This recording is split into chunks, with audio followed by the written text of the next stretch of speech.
Hey everyone, and welcome back for another deep dive into, well, whatever the algorithm dredged up for us this week. From what I've seen so far, um, we got some pretty heavy stuff this time. So buckle up. It's going to be a bumpy ride. Yeah, it seems like people are really grappling with some big questions out there. Relationships, identity, the future of humanity, the usual lighthearted stuff. Oh, absolutely. And speaking of lighthearted stuff, one of the studies that really caught my eye this week was about the impact of ADHD on relationships. Apparently, women with partners who have been diagnosed with ADHD report a lower quality of life and higher rates of depression. And the comment section on that one was a complete war zone. Yeah, it's a tough situation for sure. On the one hand, you have the very real challenges of living with untreated ADHD. Like there was this one comment from Uday Drizzlin-Shitz who talked about feeling more like a caretaker than a partner. They were describing the constant struggle with things like executive dysfunction, difficulty with planning, organization, follow through, and how that can just really put a strain on a relationship. Yeah, that comment had like 3,000 upvotes. It really seemed to resonate with a lot of people. But then, of course, you have the other side of the coin. The people who just completely dismissed the whole thing. Like there was this one guy, a normal Reds guy, who basically said that women were just too sympathetic, and that's why the study found what it did. I mean, come on. Yeah, it's frustrating to see those kinds of dismissive comments. But it also shows why it's so important to have these conversations, to challenge those misconceptions and really try to understand the complexities of these issues. And it actually ties into another interesting data point we saw. Did you know that something like 75% of people with disabilities were not in the labor force last year? Wow, seriously. That's a huge number. It is. And it makes you think about the systemic barriers that people with disabilities are facing, the lack of support, the lack of opportunity. Absolutely. It's not just about individual responsibility. It's about creating a society that actually supports people with disabilities and their families. Okay, so moving on from relationship woes, let's talk about another study that seems to have tapped into some serious anxieties. Apparently, men who are feeling rejected are more likely to be drawn to, uh, shall we say, motivational influencers online. You know the kind I'm talking about. Oh, yeah, those guys. Yeah. It's not exactly a surprise, though, is it? I guess not. When people are feeling insecure, they tend to gravitate towards communities that reinforce their existing beliefs, even if those beliefs are harmful. Right. But there was one comment on this article that I thought was really interesting. It was from Alternative Ask 364, and they basically said that we need to look at how we're raising young men, that these toxic influencers are more of a symptom than a cause, that we need to be equipping young men with a sense of purpose and belonging so they're not so vulnerable to these harmful messages. Yeah, that's a really good point. Maybe what these guys really need is a hug or, a good therapist. Maybe both. But seriously, Yeah, it does raise some important questions about masculinity, identity, the yeah, role of social media. absolutely. Speaking of feeling a little uneasy, the algorithm also served up some interesting stats on medical mysteries and misdiagnoses this week. Did you see the one about surgeries performed on Fridays having a higher risk of death? Wait, what? Seriously?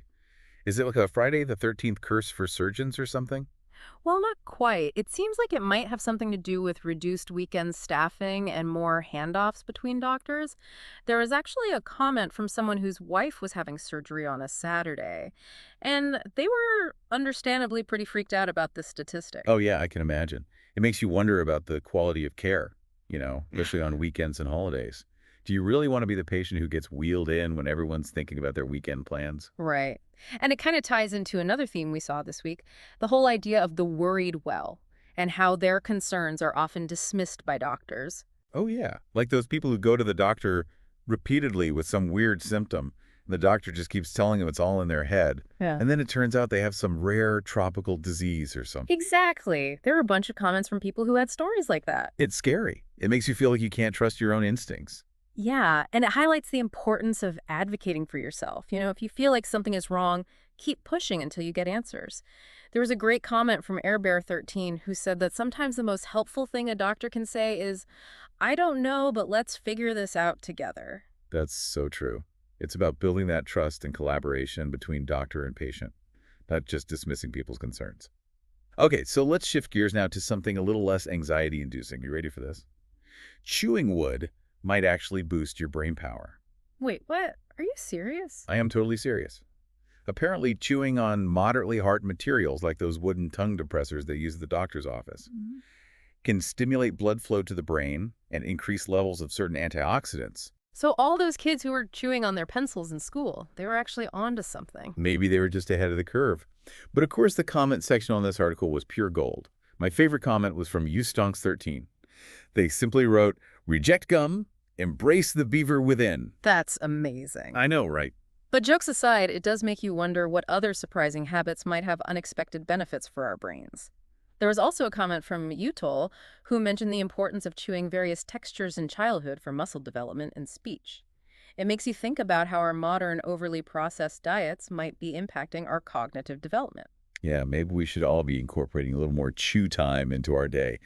But before we all turn into beavers, let's dive into the ever-chaotic world of tech news. This week, it seems like Elon Musk is once again at the center of the storm. Oh boy, what's he done now? Well, it seems like he's facing some backlash for his alignment with a certain political figure who's been making some, shall we say, controversial decisions regarding science funding. Ah, yes, I see. The algorithm has been flooded with articles about this potential brain drain, researchers fleeing the country to seek opportunities elsewhere. Yeah, it's not just about losing talented individuals either.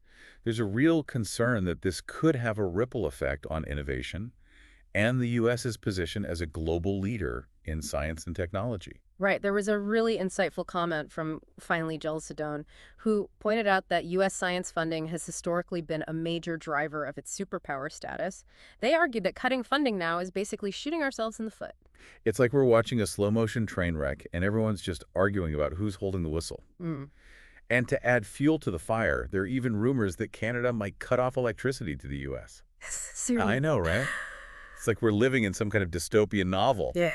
But hey, this is what winning looks like. A rather bleak victory, it seems. But let's take a moment to process all this and come back with some more insights from the depths of the algorithm. Welcome back, everyone. Hopefully your brains aren't too fried from that last segment. I'm still trying to wrap my head around the whole chewing wood thing. I might need to start carrying around a bag of bark chips just in case. Well, hey, if it works, it works. But speaking of brains and chewing, remember that comment from you, Atole, about how important chewing is for kids? For muscle development and speech? Oh, yeah. They were saying that kids need to chew on different textures when they're little. Makes you wonder if our modern mushy food diets are messing with our brains somehow. Right. Like, what if we're all just a little bit cognitively stunted because we're not getting enough chew time? I mean, it's not like we're out there gnawing on bones anymore. Everything's just so soft and processed these days. It's true. And it's not just about food either. Think about all the other ways we're interacting with the world differently now. Less physical activity, more screen time. It's all connected. Yeah, it's like we're constantly bombarded with information, but we're not actually using our bodies and brains in the same way we used to. Maybe that's why everyone's so anxious all the time. It's a possibility for sure. But amidst all this doom and gloom, the algorithm did dig up some pretty amazing stories too. Did you see that article about the woman with Down syndrome who lived to be 78 without developing dementia? Oh, yeah, that was incredible. Her brain was basically defying all the odds. They found tons of amyloid plaques in her brain, the hallmark of Alzheimer's disease. But for some reason, they didn't seem to be having the same detrimental effects. Now, researchers are studying her case, trying to figure out what her secret was. That's so cool. It's like her brain found a workaround, a way to just keep functioning despite the damage. Exactly, and it gives me hope.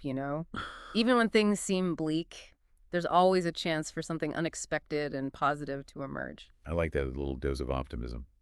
Okay, so maybe we won't all succumb to dementia after all. But what about all the other stuff we've been talking about? The political turmoil, the economic uncertainty, the looming threat of climate change. Is there any hope for the future of humanity? Well, the algorithm, as always, offers a mixed bag of perspectives. There's definitely a lot of anxiety out there, no doubt about that.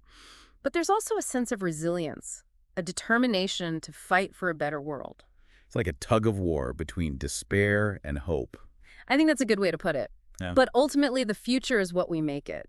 The algorithm can show us the possibilities, both good and bad. But it's up to us to decide which path we want to take. So what does that mean for our listeners? What can they do to navigate this crazy world? I think the most important thing is to be informed and engaged. Don't just passively consume information. Be critical. Think for yourself, question everything. Especially the algorithm. Exactly. And remember, even in the digital age, human connection is more important than ever. So reach out to your loved ones, build bridges across divides, and never underestimate the power of a kind word or a helping hand. It's cheesy, but it's true. All right, folks, that's all the time we have for today, but we'll be back next week with another deep dive into the world of science and tech. Until then, stay curious, stay engaged, and keep questioning everything. All right, so we're back, I think. We are, and I don't know about you, but I'm feeling like my brain is about to explode. Yeah, between the relationship drama and the dystopian tech news, I'm not sure I can handle much more. It's a lot to process for sure. But hey, that's the world we live in, right? It is, and it's not all bad. Remember that study about the potential Alzheimer's treatment? The one that focuses on boosting the brain's own immune cells? Oh yeah, that one sounded really promising. Yeah. What's the latest on that? Well, it seems like they've made some real progress. They've identified a specific type of immune cell in the brain that seems to play a key role in clearing out those harmful amyloid plaques. So they're basically training the brain to fight off dementia. That's the idea. And now they're working on developing therapies that can boost the activity of these cells. Wow, that would be huge. It would be a game changer for millions of people. Okay, so maybe there's a chance we won't all end up drooling into our oatmeal in our old age. Fingers crossed. But what about the state of the world? All this talk about societal collapse and brain drain, is there any light at the end of that tunnel? Well, the algorithm is never short on opinions. There's definitely a lot of anxiety out there, that's for sure. But there's also a lot of hope, a lot of people who are fighting for a better future. It's like we're standing at a crossroads. I think that's a good analogy. We have a choice to make. Do we give in to despair, or do we choose to believe that things can get better? So what's the answer? What should our listeners do? Honestly, I think the most important thing is to stay engaged. Don't just sit back and let the world happen to you. Get involved. Make your voice heard. Vote, donate to causes you care about. Exactly, and never underestimate the power of human connection. Even in the age of algorithms, real-life relationships are still what matter most. That's right. So go out there and talk to people, build bridges, make a difference. Well said on that note. I think it's time for us to sign off. Thanks for joining us for another wild ride through the world of science and tech. Until next time, stay curious, stay engaged, and keep questioning everything, especially the algorithm.